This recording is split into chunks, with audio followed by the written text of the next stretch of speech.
नमस्कार, आपके साथ मैं हूं मेहराज दुबे और एक बार फिर लेकर आया हूं फंड का फंडा, जहां हम बातें करते हैं कि पैसे से पैसा बनाने का मुश्किल काम आखिर करना कैसे है। और आज एक ज़रूरी बात आपको फिर बतानी है, बात ये कि आपको शेयर बाजार में डूबने से बचाना है। तो शेयर बाजार में डूबने से कैसे बचे, यही होगी आज की खास बात फंड का फंडा में। और उसमें हमारी मदद करेंगे, हमारे साथ हैं वैल्यू रिसर्च के फाउंडर और सीईओ धीरेन्द्र कुमार, जो अपने फायदे के लिए कभी आपको गलत सलाह नहीं देते। धीरेन्द्र, स्वागत है आपका। धन्यवाद आपका। सबसे पहले 3 वो बड़ी बातें जो आज हम करने वाले हैं। देश ही नहीं, दुनिया भर में तेजी से बदल रहा है बाजार। इसमें निवेश करके कैसे उठाएं फायदा और कैसे बचें नुकसान से, किस तरह रहें होशियार। चर्चा में रहे स्टॉक्स नीचे जा रहे हैं और चर्चा में ना रहे स्टॉक्स ऊपर जा रहे हैं। किस स्टॉक में कब घुसना है और कब निकलना है, बात करेंगे। और बदलते बाजार में पैसे से पैसा बनाने के सबसे आसान फंडे क्या हैं, निवेश से कैसे आप उठा सकते हैं फायदा ही फायदा। तो शेयर बाजार में डूबने से बचना कैसे है, और उसके लिए मुझे चलना है धीरेन्द्र के पास। धीरेन्द्र, शेयर बाजार में इस वक्त जो हो रहा है उसे शब्दों में समझाना बड़ा मुश्किल है, क्योंकि कुछ महीने बाजार गिरता है, फिर कुछ 2 दिन बाजार ऊपर चढ़ जाता है। तो इस बाजार में बचना कैसे है और बढ़ना कैसे है, क्या यह संभव है कि हम इसमें डूबने से बच जाएं? स्टॉक मार्केट में पैसा लगाना लोगों के लिए अनिवार्य है, ज़रूरी है, ये बड़ा फ़ायदेमंद चीज़ होगा, लेकिन आमतौर पे इसमें नुकसान होता है। उसके पीछे कारण यह है कि लोग स्टॉक मार्केट में पैसा लगाते हैं, शेयर में पैसा लगाते हैं, और जब खरीदने जाते हैं तो इसको परफ्यूम की तरह खरीदते हैं वो। और स्टॉक मार्केट में जब आप शेयर खरीदते हैं तो आपको देखना चाहिए कि जैसे आप ग्रोसरी खरीदते हैं, आप सब्ज़ी खरीदने जाते हैं तो आप देखते हैं कि कम दाम पे अच्छे क्वालिटी का सब्ज़ी खरीदें, अच्छे क्वालिटी का ग्रोसरी खरीदें, जिस पे आपका जो आपका परिवार कंज्यूम करेगा। तो एक अच्छे कम दाम में अच्छी चीज़ों को खरीदने का जो गुर है वो अगर आप लागू करें अपने स्टॉक मार्केट के इन्वेस्टमेंट पे, तो मुझे लगता है कि आपको कभी नुकसान नहीं होगा। लेकिन आम तौर पे लोग ये परफ्यूम की तरह खरीदते हैं कि ये खुशबूदार है और ज़्यादा महंगा दाम है, काम वही करता है या करता क्या है पता नहीं।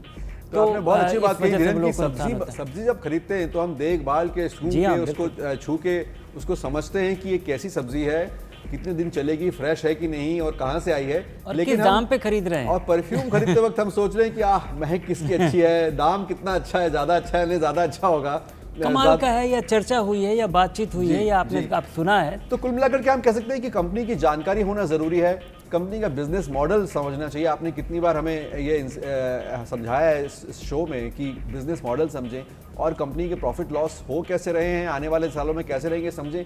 लेकिन ये क्या सब समझना संभव है एक आम निवेशक के लिए, या उसको म्यूचुअल फंड ही खरीद लेना चाहिए?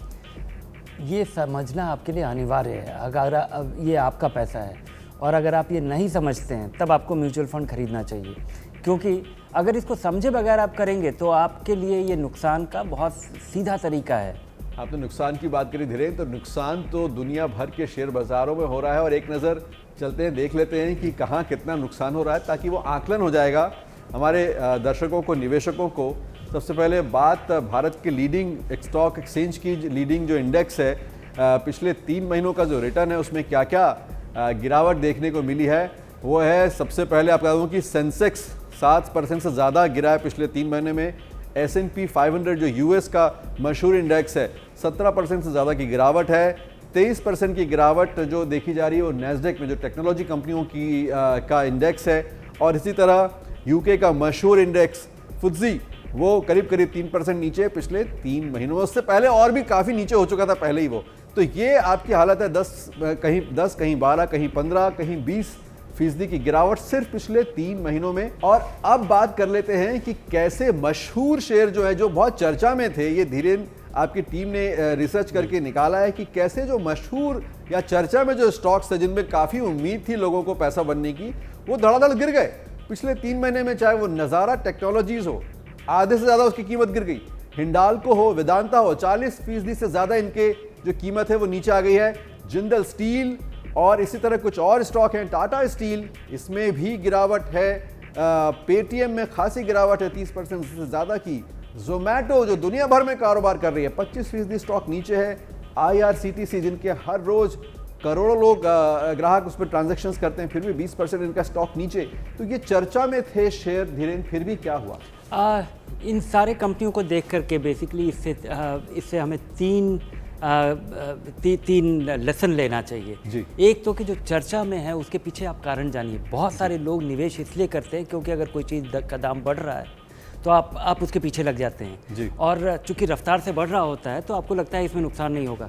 ये सारी मशहूर कंपनियां हैं जी। तो अगर आप पेटीएम और जोमेटो को देखें तो वो कंपनियां पैसा बनाती ही नहीं है। दूसरी मेटल कंपनी की अगर आप स्थिति देखें तो उनमें हाल फिलहाल बहुत रफ्तार दिखा था, जी। अचानक बहुत मुनाफा कमा रही थी क्योंकि दुनिया भर में सब कमोडिटीज़ के दाम में बड़ी भारी बढ़त देखी गई। जी। और उसके बाद सरकार ने एक बड़ा सा एक्सपोर्ट टैक्स लगा दिया जिसके बाद वहाँ पे हमने देखा कि सारे तो धाराशाही हो मतलब गए। एक तरफ तो चर्चा में थे, हेडलाइन में आने के कारण या उनके फाउंडर काफी मशहूर थे, भारी नुकसान और के दूसरी कारण तरफ आप अलग बता अलग रहे हैं दूसरी तरफ बड़ी पुरानी मुनाफेदार कंपनियां हैं लेकिन उनके अचानक पॉलिसी बदलने से उनको नुकसान हो गया। जी हाँ। जी, तो ये और- दो और बातें बहुत बड़ी हो इसके गई। अलावा एक तीसरी चीज है कि जी। जैसे IRCTC है, जी। ये कंपनी एक तरह की मोनोपोली है। आपको रेलवे टिकट खरीदना है तो IRCTC से लेना और- होगा, हाँ, कोई और करता कोई नहीं और है। दूसरा आपके पास विकल्प नहीं है। लेकिन अगर आप किसी भी दाम पे जी। अगर इस कंपनी का शेयर खरीद लेंगे तो आपके पैसे नहीं बनेंगे। तो आपको ये तीनों चीज़ से संभलना चाहिए। एक तो कि आप देखें कि ढंग की कंपनी हो, दूसरा कि आप किसी भी इस चीज़ के बारे में तैयार रहें कि बहुत बड़ा सरप्राइज़ आ सकता है और सरकारी रेगुलेशंस का बहुत बड़ा कंट्रीब्यूशन है, और ख़ासकर इन कमोडिटी कंपनीज में, क्योंकि एल्यूमिनियम या स्टील किसी का भी हो, दाम ही आधार है। बिल्कुल। और अब ये बहुत बड़ी बात हमने सीखी कि बहुत चर्चा में थे लेकिन फिर भी मुनाफा नहीं बना सके। तो चर्चा कोई आधार नहीं है निवेश करने का। फंडा आप क्लियर कर लीजिए और आगे बढ़ते हैं। और अब जिनको बहुत बोरिंग या माना जा रहा था कि जिन कंपनियों की चर्चा नहीं होती है, इसको जिनके नाम सुनकर बहुत थ्रिल नहीं आता है लोगों को, कम चर्चा में रहे शेयर, लेकिन वहां तो बढ़त देखिए, शानदार बढ़त हुई है इन स्टॉक्स में। वैल्यू रिसर्च की टीम ने ये निकाले हैं नाम। आप देख रहे हैं डीवी लैब्स जो है 6 गुना बढ़ा है पिछले 5 साल में। ट्रेंड 5 गुना बढ़ा है। टाटा कंज्यूमर, रिलैक्सो ये 4 से 5 गुना बढ़ गए हैं। इसके अलावा टाइटन जो घड़ियां हैं और तमाम तरह के सामान बनाते हैं, 4 गुना इनके दाम बढ़ गए। इसमें रिटर्न मिला है। इन्फोसिस जानी मानी कंपनी लेकिन चर्चा में नहीं रहती आजकल, फिर भी 3 गुना इसमें दाम बढ़ा है। दुनिया भर में कारोबार कर रहे हैं। नेस्ले जो बहुत सारा छोटा छोटा सामान बनाती है, वहां काम अच्छा हुआ है, इसलिए 2 गुना उनका स्टॉक बढ़ा पिछले 5 सालों में। तो ये कहानी अब समझ में आ रही है मुझे, धीरेन्द्र, जो आप कह रहे थे थोड़ी देर पहले। ये बिल्कुल, ये ग्रोसरी है, ये अच्छी कंपनियां हैं, मुनाफा कमाती हैं, बढ़ रही हैं, रफ्तार से बढ़ रही हैं, स्टेडी कंपनियां हैं और ये बहुत चर्चा में नहीं रही हैं। अगर आप किसी को बोलिए कि इन्फोसिस में पैसा लगाना है तो वो आपको यही जवाब मिलेगा किसी निवेशक का कि इसमें एक्साइटिंग क्या है। तो लोग एक्साइटमेंट के लिए, परफ्यूम का जो नज़रिया है वो स्टॉक मार्केट में लोगों को अट्रैक्ट करता है। तो ये और परफ्यूम वहाँ का पे फंडा आमतौर पे आपका हमें नुकसान समझ में आ गया कि जी। सिर्फ चर्चा में जो परफ्यूम है वो खरीद के आप आ जाते हैं, लेकिन स्टॉक खरीदते टाइम आप ऐसा नहीं कर सकते। सब्जी की तरह खरीदना है, देखभाल के, दाम पूछकर और कंपनी का बिजनेस मॉडल समझ के। और ये जो नाम है ये एक इशारा भी है समझदार के लिए, फंड का फंडा के दर्शकों के लिए। तो हमने पहले 5 नाम देखे, जो 6 नाम देखे जो चर्चा में नहीं, चर्चा में तो थे जो शेयर, और ये चर्चा में नहीं थे। और अब आगे बढ़ते हैं कि करना क्या है, फिर हमें कौन सी सावधानियां बरतनी है। तो फटाफट मैं पढ़ देता हूं 5 सावधानियां। अच्छी कंपनी में निवेश करना है, सस्ते शेयर देख के उसमें निवेश कर दें, ऐसा नहीं होना चाहिए। तो ये याद रखें। इसके अलावा आप कर्ज लेकर सोच रहे हैं कि ना मुनाफा होने वाला, IPO आने वाला है, सब मेरे पड़ोसी इसमें निवेश कर रहे हैं, कर्ज ले लेता हूं थोड़ा सा और निवेश कर देता हूं, मुनाफा हो ही जाएगा। जी नहीं, है फंड अपना क्लियर रखिए। इसके अलावा पोर्टफोलियो डाइवर्सिफाइड आपको रखना है। ये मैं धीरेन्द्र से, मेरा अगला सवाल होने वाला है कि कैसे होने वाला है ये, और आपको जो है कि अगर गलती कर भी दी है तो फटाफट निकल लें। तो ये जो 5 बड़ी बातें आपने धीरेन्द्र समझाई जी, इसमें एक्शन कैसे लेना है? इसमें एक्शन ये लेना है कि ये नॉन नेगोशिएबल है। इनके बारे में आप कमिटेड रहिए कि ऐसा ही करना है। अगर आप 1 लाख रुपए लगा रहे हैं तो कम से कम 10 शेयर में पैसा लगाएंगे। उन कंपनियों के बारे में अगर आप नहीं जानते हैं तो आप नहीं लगाएंगे। उधार लेके कभी पैसा नहीं लगाएंगे।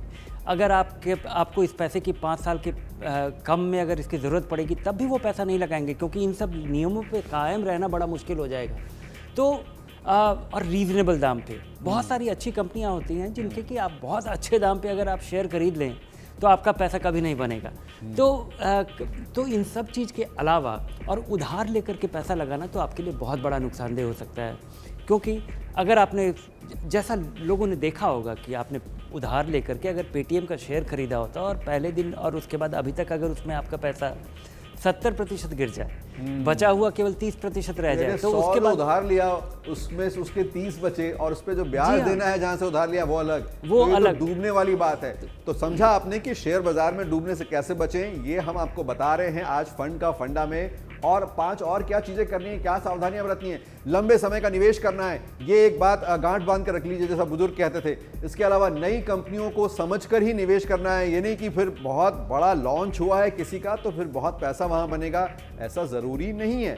इसके अलावा आपको बिजनेस मॉडल समझना है, यानी कहां से पैसा आता है, कहां जाता है, सिर्फ शोर शराबा है या आप सब इस्तेमाल कर रहे हैं।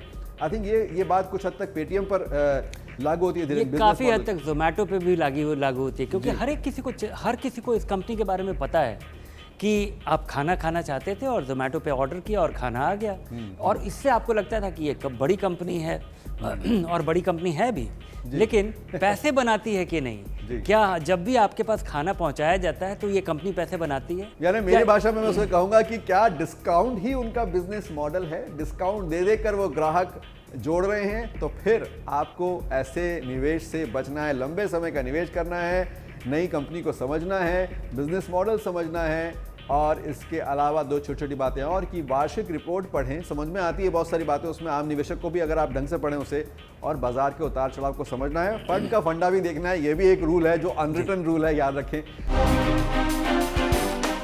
फंड का फंडा में आज हम आपको दिखाएंगे शेयर मार्केट से जुड़ी 2 ऐसे लोगों की कहानी जिन्होंने इस वक्त, यानी कि जिस वक्त मार्केट बहुत ज्यादा डाउन है, उस वक्त एक ने पैसे कमाए हैं तो दूसरे ने पैसे गंवाए हैं। ऐसे ही 2 लोगों की कहानी देखिए। नेचुरली हमने भी शेयर मार्केट में इन्वेस्ट किया, और इन्वेस्ट करने के बाद में अभी जो हाल फिलहाल जो सिचुएशन चल रही है उसकी वजह से हमें थोड़ा नुकसान भी हुआ, लेकिन हम डरने में नहीं हैं, अपना एक रिस्क मैनेज कर रहे हैं अपनी चीज़ों को। जो शेयर नीचे आया है उसको नीचे पे हम एवरेज कर रहे हैं, क्योंकि जो भी स्टॉक हमने लिया है फंडामेंटली स्ट्रॉन्ग शेयर्स में हमने इन्वेस्टमेंट किया है। जितना नॉलेज गेन करोगे उतना बेटर होता है, बिकॉज आपको ये पता है दैट स्टॉक मार्केट में अगर मैक्रो इकोनॉमिक फैक्टर्स काफ़ी सारे आ रहे हैं, फॉर एग्जांपल इन्फ्लेशन आ रही है, करेंसी डेप्रिसिएशन हो रही है, बहुत सारी चीज़ें जो होती हैं, उससे आपको पता है कि एक FII का जो आउटफ्लो होता है वो काफ़ी बढ़ जाता है। तो काफ़ी माथापच्ची हो सकती है। धीरेन्द्र, मैं वापस आपको टेबल पर लिए चल रहा हूँ कि काफ़ी माथापच्ची हो सकती है अगर ये सारी बातें ध्यान रखते हुए शेयर बाजार में निवेश करना है। तो फिर डूबने से कैसे बचना है? क्या म्यूचुअल फंड एक बहुत बड़ा आंसर है?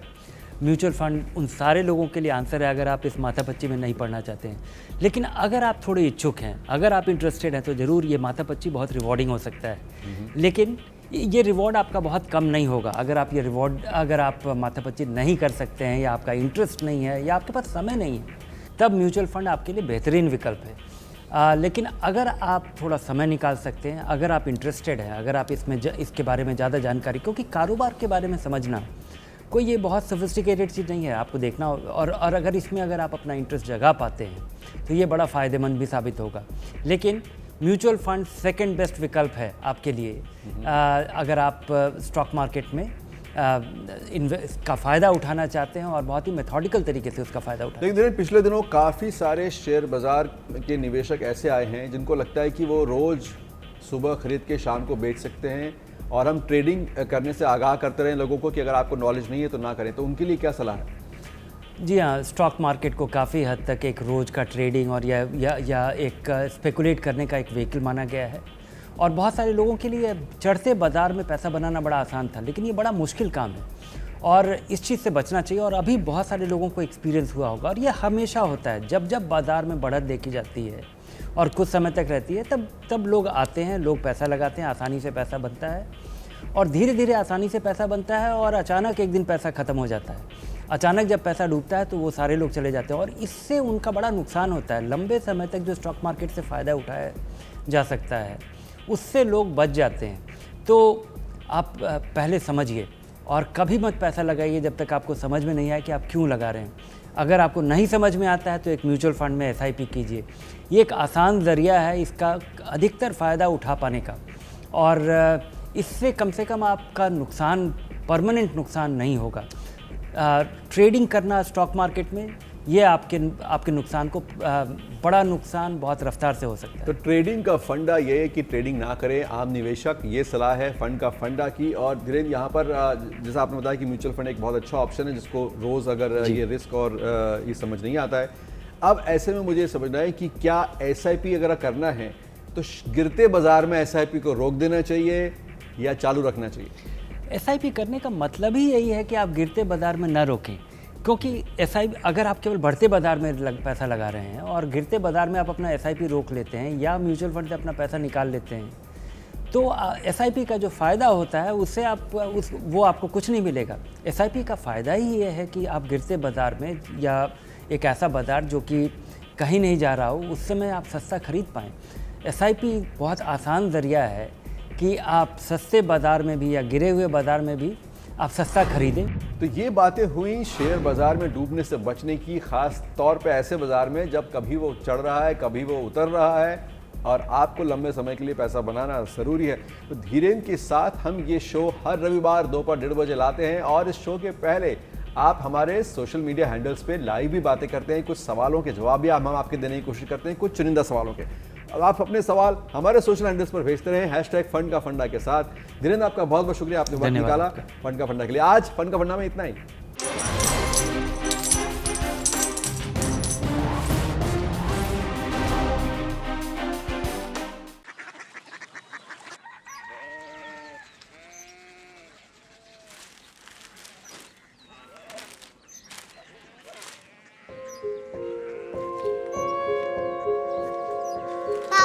बाबा Korea city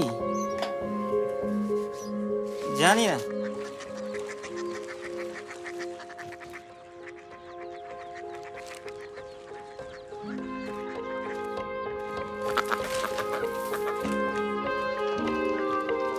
Korea city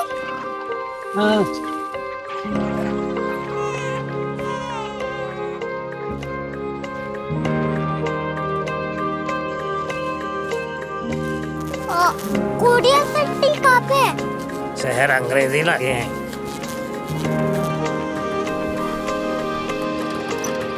Korea city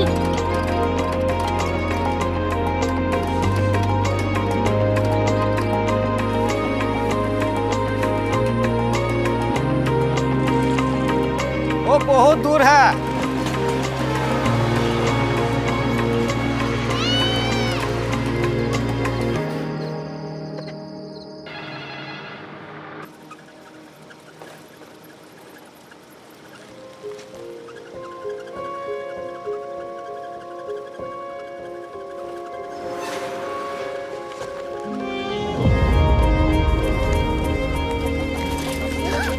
Korea city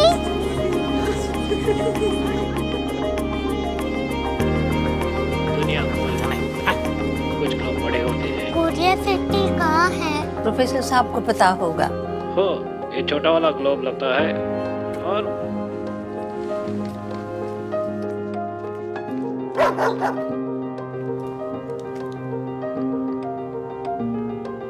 पता नहीं, मेरी बेटी से जाके मिल लो, शायद उसे मालूम हो।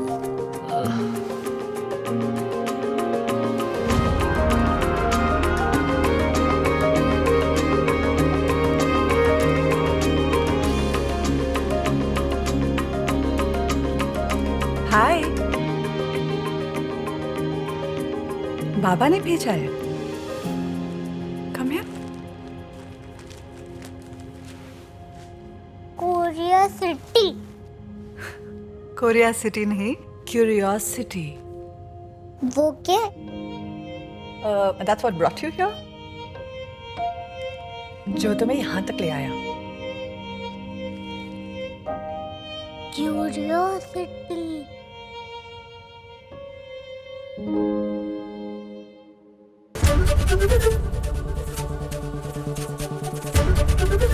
ABP न्यूज आपको रखे आगे।